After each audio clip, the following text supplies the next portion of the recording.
जोहार, मैं सोमकांत कौशल कॉलेज रांची के मास कम्युनिकेशन डिपार्टमेंट से। आज हम यहाँ आए हैं झारखंड की एक जानी मानी लेखिका और नेत्री श्रीमती महबूबा मांझी के साथ, और उनसे जानेंगे उन्हीं के लिखे हुए किताबों के बारे में। तो चलिए शुरू करते हैं और मिलते हैं महबूबा मांझी से। नमस्कार मैम।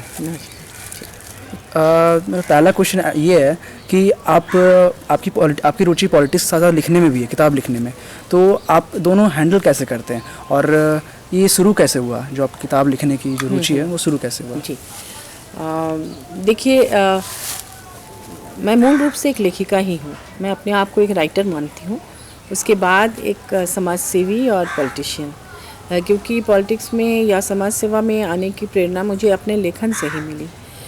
मेरे उपन्यास हैं, कहानियाँ हैं, कविता भी है कुछ। तो लेखन के दौरान जब झारखंड पर मैं एक उपन्यास लिखी हूँ, मरंगोड़ा नीलकंठ हुआ, वो आदिवासी जीवन पर है और यहाँ के बहुत सारे मुद्दे उसमें हैं, जैसे विस्थापन, पलायन और जो शोषण अत्याचार हुआ उन पर, उस पर भी है। यहाँ की प्रकृति, यहाँ के जीवन, रीति रिवाज, मूल्य, परंपरा, तमाम चीज़ों पर है। तो उसको लिखते हुए जो समस्याएं मुझे दिखी, उसमें मुझे ऐसा महसूस हुआ कि हम जैसे लोगों को जो यहाँ की समस्याओं को जानते हैं, समझते हैं, हमें निश्चित रूप से अगर मौका मिले तो कुछ काम करना चाहिए उनके लिए, ताकि वो समस्या दूर हो। तो तब मैं विमेन कमीशन के चेयरपर्सन जब बनी तो मैंने कोशिश की कि अपने स्तर पर काम कर सकूं, लोगों को राहत पहुंचा सकूं, और उसके बाद फिर पॉलिटिक्स में आने का अवसर मिला तो मैं पॉलिटिक्स में आई। लेकिन मूल रूप से मैं एक लेखिका हूं और एक समाजशास्त्री भी हूं, क्योंकि मैंने सोशियोलॉजी में ही MA PhD UGC नेट वगैरह किया है, और मैं ऑल इंडिया सोशियोलॉजिकल कॉन्फ्रेंस की लाइफ मेंबर भी हूँ। तो बहुत सारे सोशियोलॉजिकल कॉन्फ्रेंसेस मैंने अटेंड किए हुए हैं। आपने काफ़ी सारे पुस्तकें लिखी और उसमें काफ़ी सारे पुरस्कार भी मिले उसकी पुस्तकों के पर। तो आपने जब ये शुरू किया था किताब लिखना, तो आपको लगा था कि आप इतने आगे आ पाएंगे, आप ये लोग पसंद करेंगे और आपको इस पे पुरस्कार भी मिलेंगे ऐसे? जी देखिए, जब लेखक लिखता है तो वो ये सोचकर नहीं लिखता है कि उसको पुरस्कार मिलेंगे या नहीं मिलेंगे। किसी भी कला की किसी भी विधा में, मान लीजिए कोई गाता है तो शुरू में ये सोच के नहीं गाता है या नहीं सीखता है कि बहुत बड़ा पुरस्कार मिलेगा ही, या नाटक में है, नृत्य में है, किसी भी विधा में।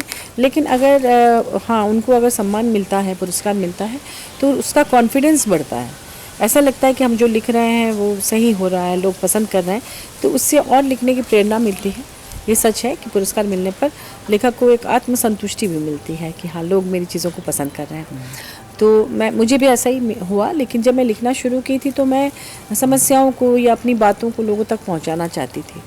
तो मूल रूप से मेरा उपन्यास है, मैं उपन्यासकार हूं और उसके साथ साथ कहानीकार भी हूं। राष्ट्रीय स्तर की तमाम पत्रिकाओं में मेरी कहानियां छपी हैं, और इसके अलावा मैं राइटअप वगैरह भी लिखती ही रही हूँ।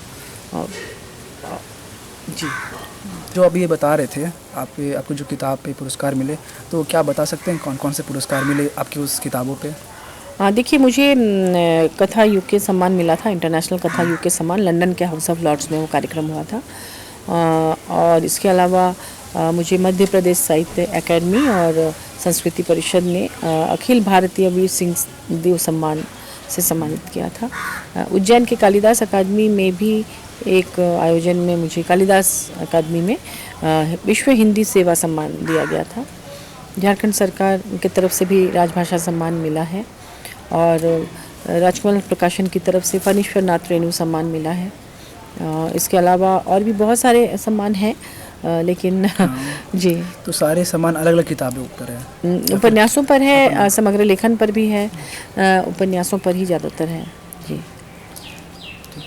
अभी तक आपने जितनी किताब लिखे उसमें से सबसे करीबी जो किताब हो, जो आपके दिल के पास हो, जिसमें जो पढ़ के अभी भी लगता हो कि मतलब वो किताब बहुत ख़ास हो आपके लिए, तो ऐसे कोई किताब? देखिए, लेखक जब लिखता है तो वो उसको सारी रचनाएं प्रिय लगती हैं। मैंने तो यही सोच के लिखा कि विषय अच्छा है तो मुझे अपनी रचनाओं में से उपन्यासों में से जैसे मुझे मरंगोड़ा नीलकंठ हुआ है, वो झारखंड के आदिवासी जीवन के पृष्ठभूमि पर है और जो माइनिंग होती है उसके दुष्परिणाम के बारे में भी है। यूरेनियम रेडिएशन और इसका जो घातक प्रभाव है उस पर है। यहाँ आदिवासी संस्कृति कितनी रिच है, उनकी परंपराएं, तो उन पर भी वो फोकस्ड है। उस जीवन को मैंने बहुत अच्छे से दिखाया है, तो इसलिए वो किताब भी मुझे बहुत प्रिय है। और इसके साथ साथ जो मैं बोरीशाला है वो तो विदेश में भी पढ़ाई जा रही है। आपको पता होगा यूरोप का जो सबसे बड़ा विश्वविद्यालय है, हाँ, सापिएंजा यूनिवर्सिटी ऑफ रोम इटली में है वो।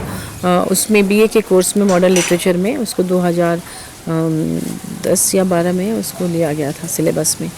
तो और मेरे दोनों उपन्यासों पर हमारे देश के करीब 20-25 यूनिवर्सिटीज़ में एमफिल, पीएचडी, डीलिट वगैरह हो रहा है, चाहे वो दिल्ली यूनिवर्सिटी हो, चाहे मुंबई, चाहे बंगाल के जो जादवपुर वगैरह में, जेएनयू वगैरह में, जम्मू, शिमला, फिर हैदराबाद, बेंगलोर, कोच्चि, साउथ के भी बहुत सारे यूनिवर्सिटीज़ में हो रहे हैं।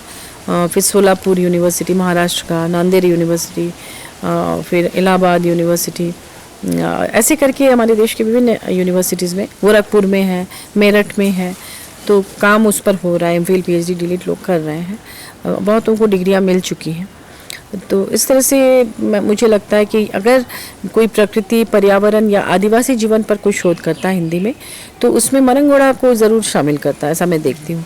और मरंगोड़ा नीलकंठ हुआ को मेरे उपन्यास, और अगर कोई सांप्रदायिकता पर कोई काम होता है कि कैसे सांप्रदायिक सद्भाव बनाना चाहिए, क्यों बनाना चाहिए, क्यों सांप्रदायिकता के खिलाफ लोगों को खड़ा होना चाहिए, अगर इन विषयों पर अगर कोई काम होता है एमफिल, पीएचडी, डीलिट, तो निश्चित रूप से मैं बोरीशाला को उसमें शामिल किया जाता है।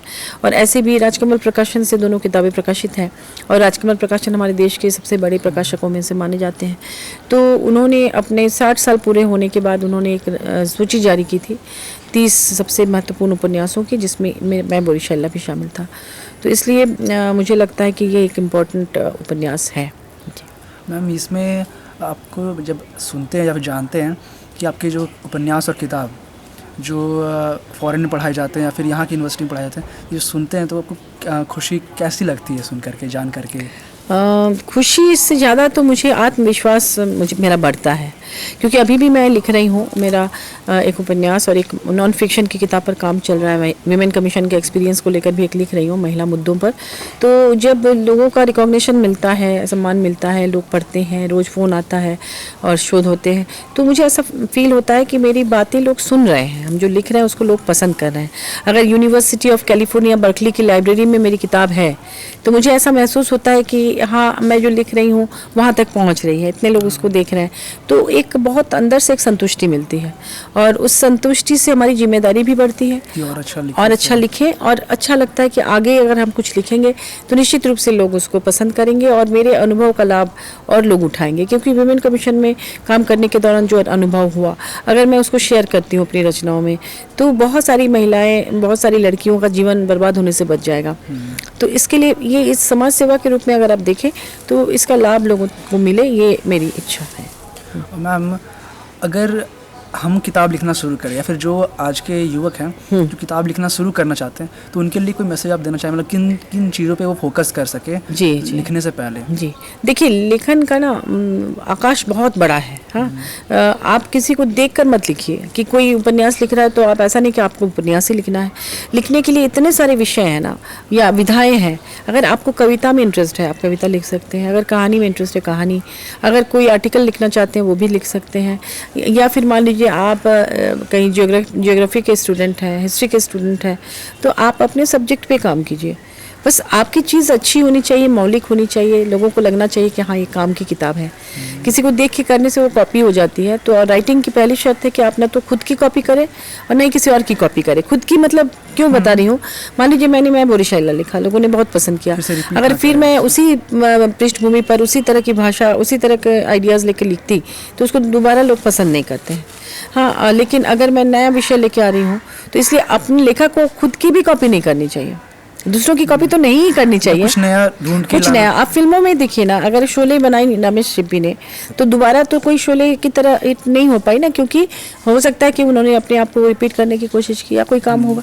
तो हमेशा जो क्रिएट करने वाले लोग होते हैं किसी भी क्षेत्र में, उनको खुद से एक विषय चुनना होता है, खुद से ये सोचना होता है कि इस पर काम नहीं हुआ है तो मैं करूं, और करूं तो अपने ढंग से करूं। तो इसलिए कोई ऐसा मानक नहीं है कि हम उसको बोले। लेकिन मैं आपको यही कहूँगी कि लिखने के लिए सबसे पहली शर्त है आपकी भाषा। आप किसी भी भाषा में लिखिए, आप कोई आंचलिक भाषा में भी लिख सकते हैं, क्योंकि बड़े बड़े लेखक जैसे पुर्तगीज राइटर पाब्लो कोएल्हो, उन्होंने अपनी भाषा में लिखी और पूरी दुनिया में उनकी रचनाएं द अल्केमिस्ट, द ज़हीर इतनी फेमस हैं। महाश्वेता देवी इंग्लिश की प्रोफेसर रही हैं, इसके बावजूद वो बांग्ला में लिखी और उनको इतने सारे सम्मान मिले, इतनी बड़ी लेखिका है। तस्लीमा नसरीन वो डॉक्टर थी, वो दूसरी भाषा में लिख सकती थी लेकिन वो बांग्ला में ही लिखी।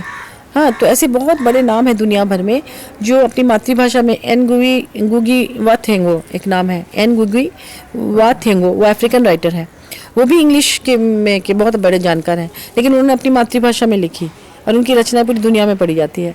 तो ये नहीं कि भाषा, एक तो भाषा अपनी हो जिसमें आप अच्छी तरह से अपनी बातों को रख सकें, और दूसरी की उस भाषा में आपकी पकड़ हो।